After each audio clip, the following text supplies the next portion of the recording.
안녕하세요. 나지막이 읽는 밤입니다. 오늘 함께할 이야기는 워싱턴 어빙의 단편소설 악마와 톰 워커입니다. 끝없는 탐욕에 사로잡힌 한 남자, 악마와의 거래로 얻은 부와 그 대가로 맞이한 운명의 이야기, 그리고 그 끝에 남은 선택, 그 길의 끝을 따라가 볼까요? 보스턴에서 멀지 않은 매사추세츠주의 어느 지역에는 찰스만으로부터 몇 마일이나 안쪽으로 깊게 휘어들어간 만이 있었다. 그 만의 끝은 울창한 숲과 늪지대로 이어져 있었다. 만의 한쪽에는 짙은 그늘의 아름다운 숲이 있었고 반대쪽은 물가에서 갑자기 솟아오른 언덕으로 그 위에는 오래되고 거대한 참나무 몇 그루가 흩어져 자라고 있었다. 옛 이야기에는 이 중 한 그루의 거대한 나무 아래 해저키드가 엄청난 보물을 묻어두었다고 전해진다. 이 많은 밤에 몰래 배로 돈을 실어 언덕 기슭까지 가져오기 좋았고 언덕의 높이는 주위를 살피기에 적당했으며 눈에 띄는 큰 나무들은 나중에 다시 찾아올 때 이정표가 되어주었다. 그리고 예시하기에는 덧붙여 말하길 악마가 그 보물이 묻힐 때 함께 있었다고 한다. 그는 언제나 그렇듯 부정한 돈이 묻힌 곳은 자신이 지키기로 한다는 것이다. 어찌되었든 키드는 그 재산을 되찾으러 돌아오지 못했다. 그는 보스턴에서 체포되어 영국으로 보내졌고 그곳에서 해적죄로 교수형을 당했다. 1727년경 뉴잉글랜드에서 지진이 잦아 많은 죄인들이 무릎 꿇고 회개하던 시기 이 근처에는 톰 워커라는 이름의 마르고 구두쇠인 남자가 살고 있었다. 그의 아내도 그와 똑같은 구두쇠였다. 둘은 너무 인색해서 서로를 속이며 이익을 챙기려 할 정도였다. 아내는 손에 닿는 것은 뭐든 숨겨두었고 달기알이라도 낳으면 곧장 달려가 챙겼다. 남편 톰은 늘 그녀의 비밀을 캐내려 했고 이 때문에 집 안에서는 끊임없는 다툼이 벌어졌다. 그들의 집은 황폐하고 외딴 곳에 서 있었으며 굶주림의 기운이 감돌았다. 근처에는 듬성듬성 삐쩍 마른 향나무 몇 그루가 있었고 굴뚝에서는 연기가 피어오르는 법이 없었다. 지나는 나그네도 발길을 멈추지 않았다. 집 근처 들판에는 갈비뼈가 훤히 드러난 말 한 마리가 이끼 몇 조각만 덮인 메마른 땅에서 허기를 달래려 애쓰고 있었다. 그 말은 때때로 울타리 너머로 고개를 내밀고 행인을 측은한 눈빛으로 바라보며 이 땅에서 벗어나게 해달라고 호소하는 듯 했다. 이 집과 그 아내 부부는 악명 높았다. 톰의 아내는 키가 크고 성질이 사납고 목소리가 컸으며 주먹 또한 셌다. 그녀의 고함과 다툼 소리는 늘 마을에 울려 퍼졌고 톰의 얼굴에는 종종 싸움의 흔적이 남았다. 하지만 아무도 감히 그들 사이에 끼어들지 않았다. 외로운 행인은 그 소리에 몸을 움츠리고 이 불화의 소굴을 힐끗 바라본 뒤 홀로 사는 것이 차라리 낫다며 발길을 재촉했다. 어느 날 톰워커는 마을의 먼 곳까지 갔다가 집으로 돌아오는 길에 지름길이라 생각한 늪길을 택했다. 하지만 대부분의 지름길이 그렇듯 그것은 잘못된 선택이었다. 그 늪은 거대한 소나무와 전나무로 빽빽하게 뒤덮여 한낮에도 어둑했고 근처에 올빼미들이 둥지를 틀기에 알맞은 장소였다. 그곳에는 잡초와 이끼가 덮인 웅덩이와 늪지 그리고 겉보기엔 단단해 보이지만 발을 들이면 곧장 검고 질척한 진흙 속으로 빠지는 구덩이들이 곳곳에 있었다. 또한 고요하고 썩은 웅덩이들이 널려 있었고 그 속에는 올챙이, 개구리, 물뱀이 살고 있었다. 반쯤 잠기고 썩어가는 나무들은 진흙 위에 늘어져 마치 잠든 악어처럼 보였다. 톰은 이 위험한 숲을 조심스레 건넜다. 이끼와 뿌리 위를 디디며 깊은 수렁을 피해 나아가고 넘어진 나무줄기를 따라 고양이처럼 살금살금 걸었다. 가끔 외딴 웅덩이에서 날아오르는 오리나 기러기의 울음에 놀라기도 했다. 그렇게 걷던 톰은 마침내 늪속 깊숙한 곳, 마치 반도처럼 솟아오른 단단한 땅에 도착했다. 그곳은 옛날 인디언들이 식민지인들과의 전쟁 때 마지막 보루로 삼았던 장소였다. 그들은 그곳에 작은 요새를 세우고 여자와 아이들을 피신시켰다고 한다. 지금은 흙둑 몇 줄만이 남아 있었고 그마저도 세월이 지나 숲의 일부가 되어버렸다. 그날은 해가 지고 어둠이 깔릴 무렵이었다. 톰은 잠시 쉬어가기로 했다. 대부분의 사람이라면 이런 쓸쓸하고 음산한 곳에 머무르기를 꺼렸겠지만 톰은 그런 미신을 전혀 두려워하지 않았다. 그는 쓰러진 전나무에 걸터 앉아 나무 두꺼비의 울음소리를 들으며 지팡이로 땅을 툭툭 찔렀다. 그러다 지팡이가 단단한 무언가에 부딪혔다. 그는 흙을 헤쳐보았고 그 안에서 인디언의 도끼가 밝힌 두개골 하나를 발견했다. 오래된 녹이 이 죽음이 오래전 일임을 말해주었다. 그것은 이곳이 한때 격렬한 전투의 무대였음을 보여주는 쓸쓸한 흔적이었다. 톰은 그것을 발로 차며 먼지를 털어냈다. 그때 거친 목소리가 들렸다. 그 해골은 건드리지 말게. 톰은 깜짝 놀라 눈을 들어보았다. 그의 맞은편 그루터기 위에는 커다란 검은 남자 한 명이 앉아 있었다. 그는 언제 다가왔는지 알 수도 없었고 검은 피부지만 흑인도 인디언도 아닌 이상한 인물이었다. 그는 거칠고 검은 머리카락을 사방으로 뻗치게 하고 있었고 얼굴은 그을음과 재로 얼룩져 있었다. 마치 불과 쇠 사이에서 일하는 자처럼 보였다.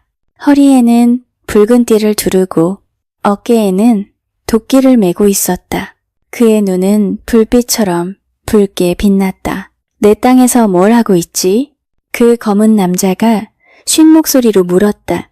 톰은 비웃듯 대답했다. 당신 땅이라고?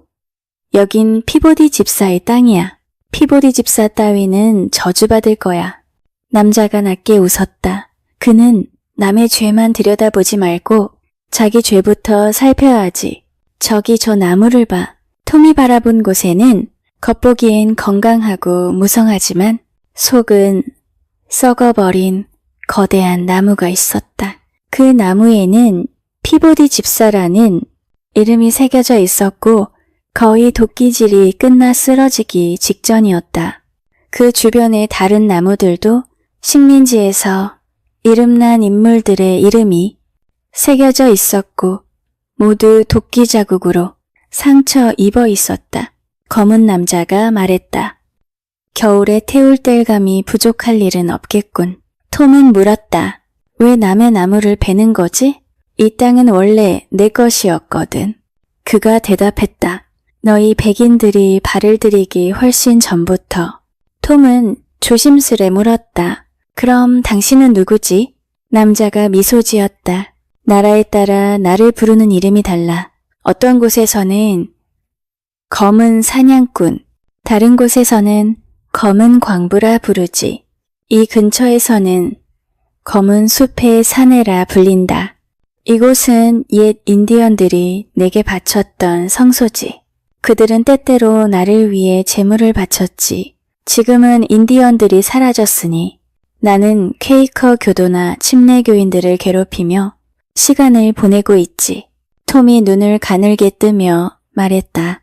그러니까 당신이 바로 올드 스크래치, 악마란 말이지? 맞네, 바로 나지. 남자가 웃으며 고개를 끄덕였다. 이것이 톰과 악마의 첫 만남이었다. 이야기에 따르면 이들은 한참 동안 이야기를 나누었다. 악마는 해저 키드가 이 언덕 근처 참나무 아래 묻어둔 막대한 재산에 대해 말했다. 그 모든 보물은 자신의 힘 아래 있으며 자신의 허락 없이는 아무도 찾을 수 없다고 했다. 그는 톰에게 특별한 호의를 느꼈다며 만약 톰이 특정 조건을 받아들인다면 그 재산을 모두 내주겠다고 제안했다.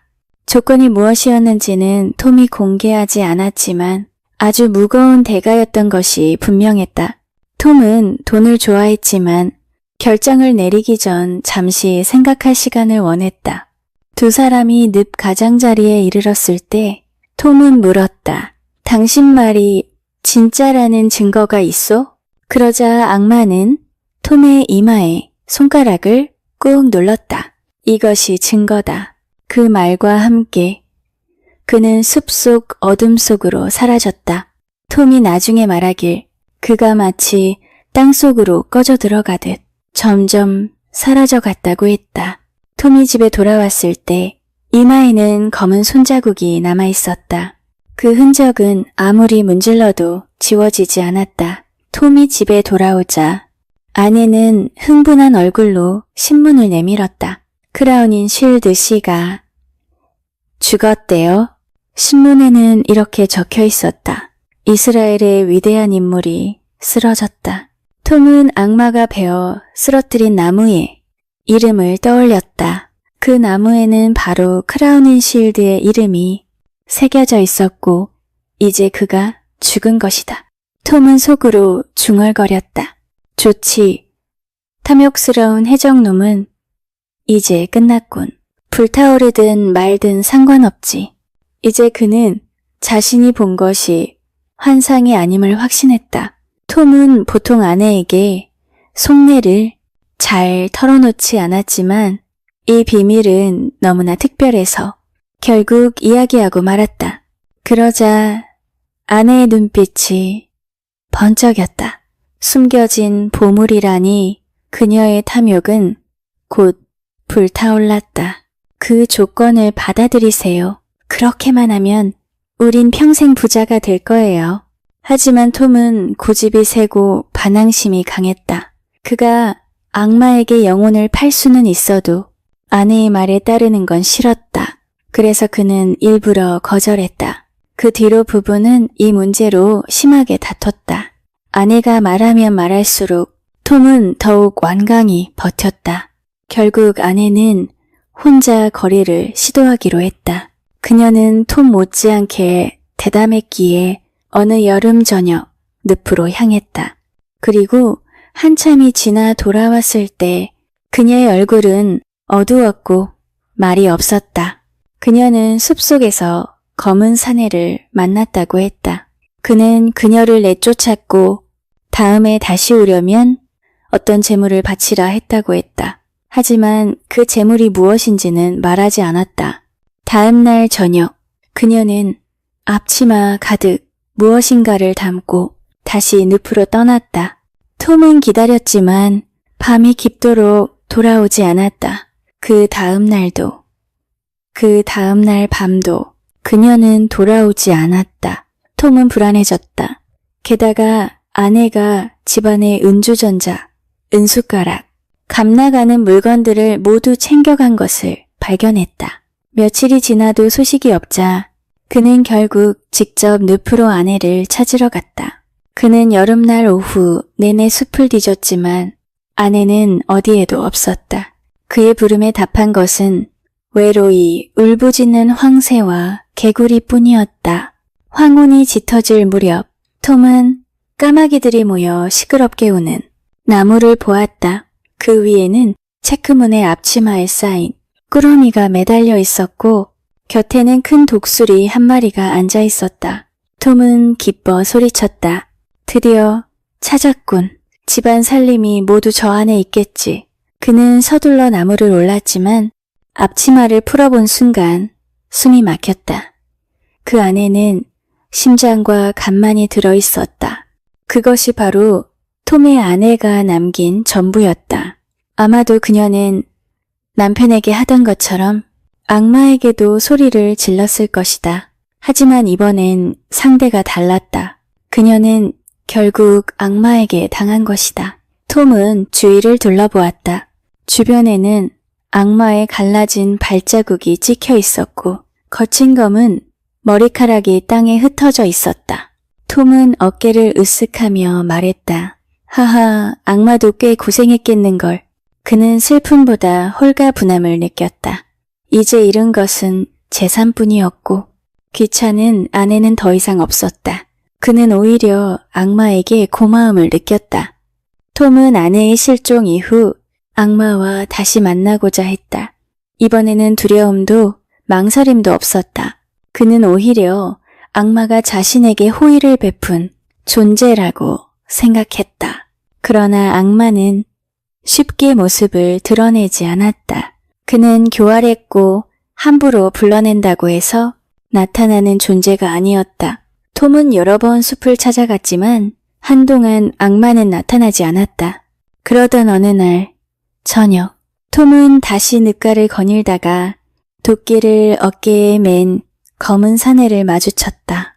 그는 흥얼흥얼 콧노래를 부르며 천천히 걸어오고 있었다.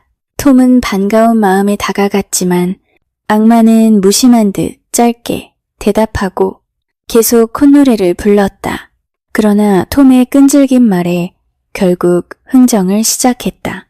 악마는 키드 해적에 묻힌 재산을 톰이 손에 넣을 수 있게 해주겠다고 했다. 하지만 그 대가로 그 돈은 반드시 악마의 뜻에 따라 사용해야 했다. 그는 먼저 제안했다. 그 돈으로 노예무역선을 꾸려라. 하지만 톰은 단호히 거절했다. 그는 결코 도덕적인 사람은 아니었지만 노예를 사고 파는 일만큼은 절대 하지 않겠다고 했다. 악마라도 날 그 일에 끌어들이지 못할걸. 그가 말했다. 그러자 악마는 다른 제안을 했다. 좋다. 그럼 돈놀이를 해라. 돈을 빌려주고 이자를 잔혹하게 뜯어내라. 이 제안은 톰의 성격에 꼭 맞았다. 그는 즉시 고개를 끄덕였다. 좋아. 보스턴의 대금업소를 열겠다. 톰이 말했다. 악마가 웃으며 대답했다. 다음 달에 열어라. 톰은 대꾸했다. 아니, 내일이라도 열 수 있지. 악마가 덧붙였다. 한 달에 이자 2%로 돈을 빌려줘라. 톰이 비웃으며 말했다. 2%? 난 네 퍼센트를 받을 거야. 악마가 만족스럽게 말했다. 좋다. 넌 내게 꼭 맞는 놈이야. 이 밤에 거래를 끝내자. 톰은 손을 내밀었고 악마와 악수를 나누며 거래는 성사되었다. 며칠 뒤 톰 워커는 보스턴의 번화가에 작은 대금업소를 열었다. 책상 뒤에 앉은 그는 돈을 빌려주고 2배, 3배의 이자를 뜯어냈다. 그 시절은 벨처, 총독 시대였다. 나라의 돈줄이 마르고 사람들은 빚에 시달리고 있었다. 종이화폐가 넘쳐났고 투기와 거품이 세상을 덮쳤다. 모두가 하룻밤 사이에 부자가 되길 꿈꾸었고 곧 그 꿈은 산산이 부서졌다. 그 결과는 빈곤, 파산, 그리고 어려운 시절이라는 한탄뿐이었다. 이런 혼란 속에서 톰의 사업은 번창했다. 그의 문 앞에는 언제나 절박한 사람들이 몰려들었다. 투기꾼, 빚더미에 앉은 상인, 땅을 팔아야 하는 농부, 한탕을 노리는 모험가들. 그는 모두에게 돈을 빌려주되 잔혹한 조건을 붙였다. 빌린 돈보다 훨씬 많은 이자, 담보로 잡힌 집과 땅, 결국은 파산과 절망. 그가 돈을 벌수록 사람들은 울부짖었다. 톰은 어려운 시절에 친구라 불렸지만 그의 도움은 결코 무상이 아니었다. 그는 남들의 고통 위에 불을 쌓았다. 그의 문을 나서는 사람들은 마른 스펀지처럼 모조리 짜내어진 채 떠났다. 그렇게 그는 막대한 재산을 쌓고 보스턴의 유력한 인물이 되었다. 큰 모자를 쓰고 교만하게 거리를 거닐었고 거대한 저택을 지었으나 절약 정신으로 대부분은 미완성으로 남겨두었다. 또한 마차를 샀지만 말에게 먹이를 제대로 주지 않아 수레바퀴가 삐걱거리며 울부짖는 소리는 그가 울린 빚쟁이들의 신음 같았다. 세월이 흘러 톰이 늙어가자 그는 점점 불안해지기 시작했다. 세상에서는 성공했지만 영혼은 악마에게 팔았다는 사실이 마음을 짓눌렀다. 그는 갑자기 열렬한 교회의 신자가 되었다. 매일 기도했고 일요일마다 남들보다 더 큰 목소리로 찬송을 불렀다. 그가 주중에 저지른 죄는 주말에 고성방가 같은 회개로 가려졌다. 사람들은 그를 보며 의아해했다. 저 사람이 진짜 신앙심이 깊은 걸까? 아니면 악마를 속이려는 걸까? 톰은 이웃들의 죄를 비난하며 스스로는 의롭다 여겼다. 심지어 과거처럼 퀘이커 교도나 침례 교인을 박해해야 한다고 주장하기도 했다. 하지만 그가 아무리 종교 행사를 지켜도 마음 한켠의 불안은 사라지지 않았다. 그는 언제 악마가 자신을 데리러 올지 몰라 항상 작은 성경책을 주머니에 넣고 다녔다. 사무실 책상 위에도 큰 성경책을 펼쳐놓고 거래 중에도 잠시 성경에 눈길을 주었다. 그러나 그 손은 여전히 다른 이들의 재산을 움켜쥐고 있었다. 세월이 흘러 톰은 노인이 되었다. 그는 여전히 돈을 불리고 있었지만 언제 악마가 자신을 데리러 올지 모른다는 두려움이 마음속에서 점점 커졌다. 어느 날 그는 이상한 생각에 사로잡혀 자신의 말을 새로 단장했다.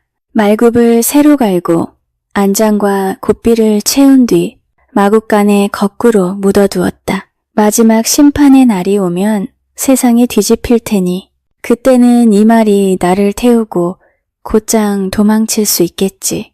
그는 이렇게 말하곤 했다. 하지만 그런 대비는 아무 소용이 없었다. 어느 해 여름 무더운 오후였다. 하늘은 짙은 먹구름으로 뒤덮이고 요란한 천둥이 울려 퍼졌다. 톰은 사무실에서 거래를 하고 있었다. 그의 머리에는 흰 모자, 몸에는 인도 비단으로 만든 아침용 가운을 걸치고 있었다. 그는 한 땅 투기꾼의 담보권을 압류하려 하고 있었다. 그는 그 투기꾼에게 돈을 빌려주고 가혹한 이자를 물리며 결국 모든 것을 빼앗으려 했다. 조금만 더 시간을 주세요. 제 가족이 모두 길바닥에 나앉게 됩니다. 투기꾼이 애원했다. 톰은 차갑게 말했다. 자선은 집안에서부터 시작되는 법이지. 나부터 챙겨야겠군. 하지만 당신은 이미 나에게서 충분히 벌었지 않습니까? 그 말에 톰은 짜증을 내며 소리쳤다.